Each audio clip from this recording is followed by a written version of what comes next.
മണ്ഡല മകരവിളക്ക് തീർത്ഥാടനത്തിനായി ശബരിമല നട തുറന്നു. പുതിയ ശബരിമല മേൽശാന്തിയായി ഇ.ഡി. പ്രസാദും മാളികപ്പുറം മേൽശാന്തിയായി എം.ജി. മനു നമ്പൂതിരിയും ചുമതലയേറ്റു.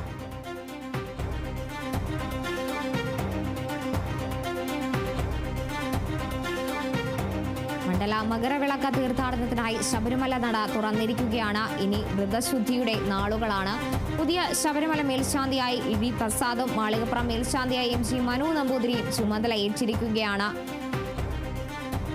ഇനി ഭക്തർ ശബരിമലയിൽ അയ്യനെ കണ്ട് വണങ്ങുന്ന നാളുകളിലേക്കാണ്. മണ്ഡല മകരവിളക്ക് തീർത്ഥാടനത്തിനാണ് തുടക്കം കുറിച്ചിരിക്കുന്നത്. ശബരിമല നട വൈകിട്ടോടെയാണ് തുറന്നത്. പുതിയ മേൽശാന്തിയായി ഇ.ഡി. പ്രസാദും അതുപോലെ തന്നെ മാളികപ്പുറം മേൽശാന്തിയായി എം.ജി. മനു നമ്പൂതിരിയും ചുമതലയേറ്റിരിക്കുകയാണ്.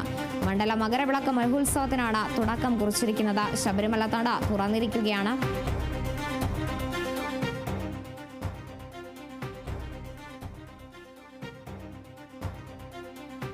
വിവരങ്ങളുമായി പ്രസാദ് എം.ജെ. ചേരുന്നുണ്ട്. പ്രസാദ്, ശബരിമല നട തുറന്നിരിക്കുകയാണ്. ഇനി വ്രതശുദ്ധിയുടെ നാളുകളാണ്. വിവരങ്ങൾ. കാർത്തു, ഇനിയുള്ള 65 ദിവസങ്ങള് മനസ്സിലും വിണ്ണിലും എല്ലായിടത്തും അയ്യപ്പന്റെ മന്ത്രങ്ങൾ മാത്രമാണ് ഉയർന്നു കേൾക്കുന്നത്.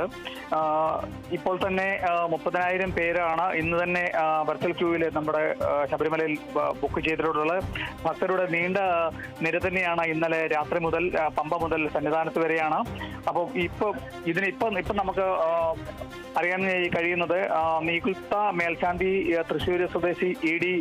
പ്രസാദ് നമ്പൂതിരിയും മാളികപ്പുറം മേൽശാന്തി കൊല്ലം സ്വദേശി മനു നമ്പൂതിരിയെയും ക്ഷേത്രം തന്ത്രി മഹേഷ് മോഹന് കലശാഭിഷേകം ചെയ്ത് 18ാം പടിയിലേക്ക് കൈപിടിച്ച് ഉയർത്തി നേരെ ശ്രീകോവിലേക്ക് കൊണ്ടുപോയി അയ്യപ്പന്റെ മൂലമന്ത്രം ഓതിക്കൊടുത്തതിന് ശേഷമായിരിക്കും ഇന്നത്തെ ചടങ്ങുകൾ ആരംഭിക്കുക.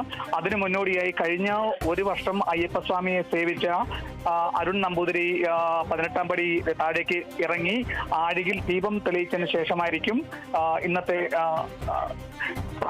പ്രധാന ചടങ്ങുകളൊക്കെ നടക്കുക.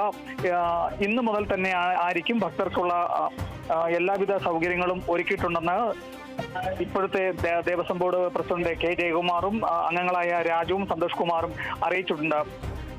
അത്ഭുതപൂർവമായ തിരക്കാണ് കാർത്തു ഇപ്പോൾ സന്നിധാനത്തു നിന്നും നമുക്ക് കാണാൻ കഴിയുന്നത്.